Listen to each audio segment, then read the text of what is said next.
As businesses in all industries become increasingly digital, describing the technology sector as a separate category makes a little less sense. Banking, retail, the media and all kinds of services are going. This digitalization of economic activity poses a challenge to the idea of borders, and makes the Brexit negotiations especially difficult. Julian David, CEO of techUK, an association representing 950 tech companies, says that a large number of industries today exist in the context of moving data. What is banking? It's zeros and ones, isn't it? He asked LSE Business Review's managing editor, Helena Vieira. We need to get two issues right in the Brexit negotiations: data and talent, he said. They spoke during Web Summit in Lisbon on the 7th of November. We know that 80% of the UK economy is in services. How much of it is represented by the tech sector? If you take a broader sense of technology, which is technology suppliers and digital-intensive industries, things like banking, financial services, creative industries, and so on, we've done a report that has it at 16% of total UK GDP, so it's huge. We define the digital sectors as the 12 most intensive digital-producing or digital-losing sectors, a group that is likely to increase as more sectors digitize. And 96% of these digital sector outputs are services-based. We know little about how Brexit will evolve. Is it possible to foresee the impact on tech companies? You're right, we don't know, which is a bit concerning in itself, a year on, and it depends on the outcome. Two issues really need to be got right among a list of 5 that we recently published. The first issue is data. The point about services is that it's really driven by data. Data flows in the UK is about 3% of GDP, but it's 12% of global data flows. So we're a data economy, and a lot of that goes to the EU, so if we don't get our data relationship right out of Brexit, that will be a big issue. The second big issue is talent and skills. The UK has attracted talent and skills from all around the world, but a significant amount is from the EU, and in particular they're very easy and flexible, which is what you need in a fast-growing tech environment, so if we aren't able to get those skills and keep them in the UK, that's going to be an issue. Can you explain what you mean by data flows, and what are these companies that are heavy in data? Well, if you think about the sectors that our report features, industries from telecom to software to devices and more conventional computer equipment. And then you think about industries like financial services, professional services, creative industries, media and others like that. Those are the industries that exist in the context of moving data. What is banking? It's zeros and ones, isn't it? Nobody carries a big chest of gold around anymore. It's all done in computers. And that is what goes on. So, any trade in e-commerce, anything like that is driven by data flows, and you need data flows to make that happen. And increasingly even physical goods are getting data attached to that. If you think about supply chains, something like automotives, there's an awful lot of data that moves around with the components. If you don't have good data flows between the main economies, the main trading partners, that's going to be a problem. We want to be a global trading nation. We want to strike free trade agreements around the world. Well, there's a huge one right at our doorstep. So the UK tech sector is data heavy. Yes, it's a services-based sector, and 75% of those services go to the EU. Yes, we're looking to expand, and we are expanding our trade with other economies around the world.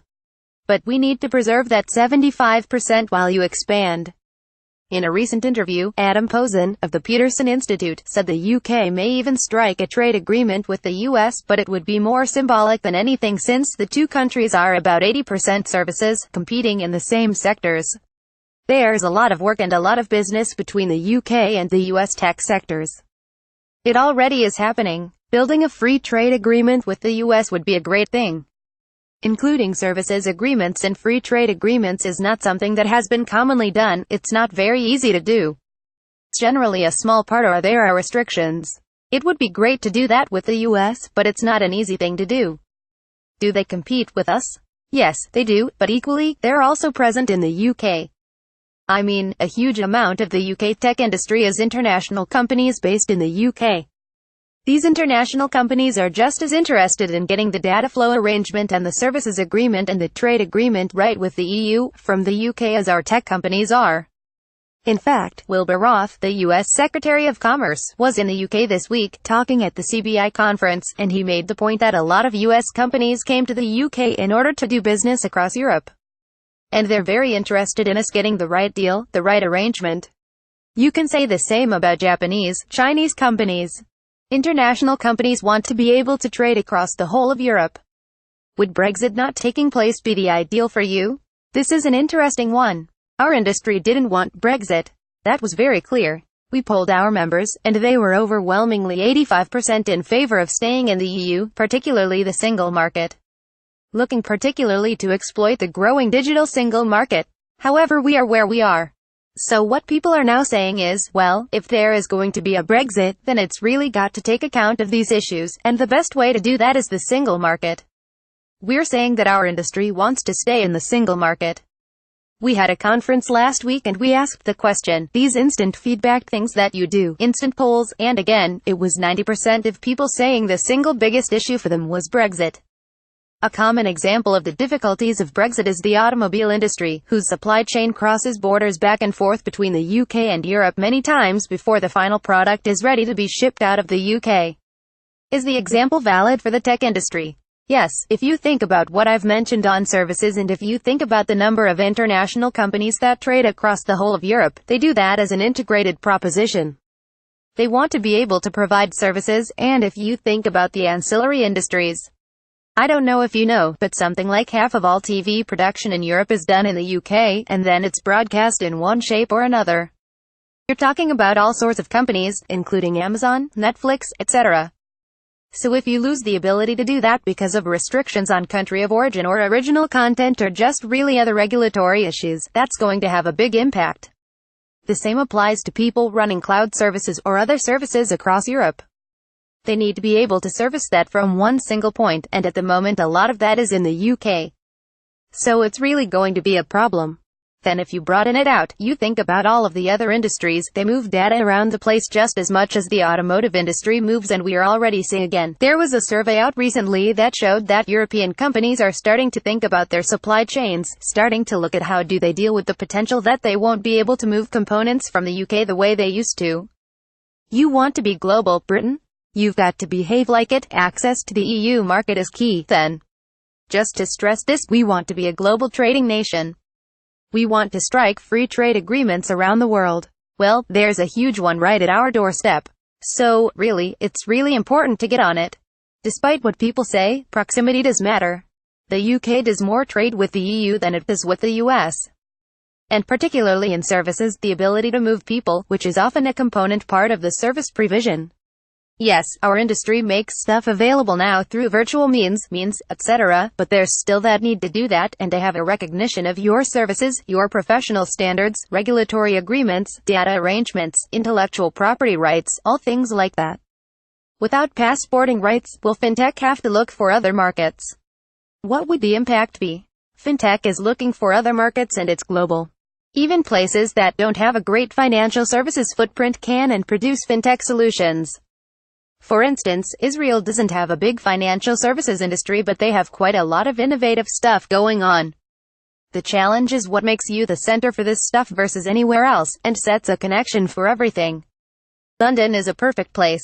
It has a financial services industry, a tech industry, legal and professional services, fantastic regulatory environment, all in one place.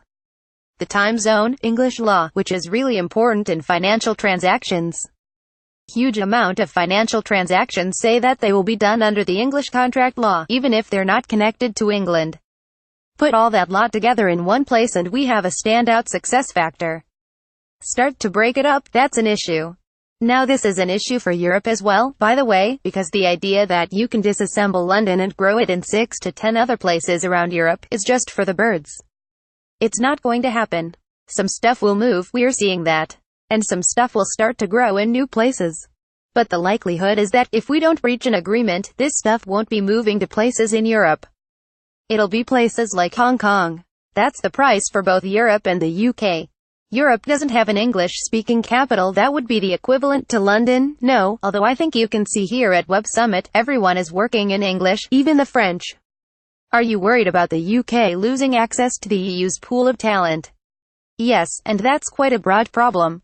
If you look at our research and development places, if you look at universities, the whole science space, how many times do you see European talent in leading roles, and throughout the technology scene, you see it very much at startups.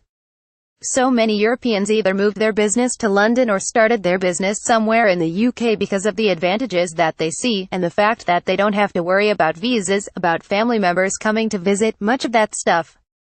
Well, all of a sudden they do. We used to say EU skills are welcome here, EU people should stay here and contribute here. And tone is very important here. One of the most disturbing things is the tone of the conversation that was happening a year ago post-referendum. It's so important. You want to be global, Britain? You've got to behave like it. And that involves welcoming the best talent from around the world. Universities are worried about that too. If students don't choose the UK anymore, and you don't retain them here, you don't allow them to work, then they'll leave. Yes. We've always thought that including student numbers and immigration numbers is not right. Now there isn't the problem that the government said. The students aren't coming here in disguise and staying as illegal immigrants. But what they can do is they come here, bring skills, develop those skills, build the university sector in the UK, start to team up with other people, UK people, and build businesses in the UK, or contribute to them. Look at graphene. Who are the people who had the breakthrough in that? It was incomers to the UK. And we must ensure we get those. The best from all around the world, not just Europe, and we certainly mustn't make it difficult for the Europeans. And the government compensate by investing in technical education for UK students. Yes, there are opportunities. If you are able to have a smarter, more agile approach to things in the UK, maybe even taking positions that the EU is unable to take or takes a long time to take, then you can see some advantages. So, can the UK do something about it? Yes it can, but it would require a different approach to investment, increase our road percentage by both the government and the private sector. We're behind other countries in this, or best practices in other countries in this. Skills and tech education. It's taking a long time for us to actually develop a proper tech education to build the proper skill base in the UK, and of course that takes a long time to come through. You're not going to solve the problem in 2019 by starting some computer courses now. Is it possible for the UK to thrive without a free trade agreement with the EU? We think it's really hard.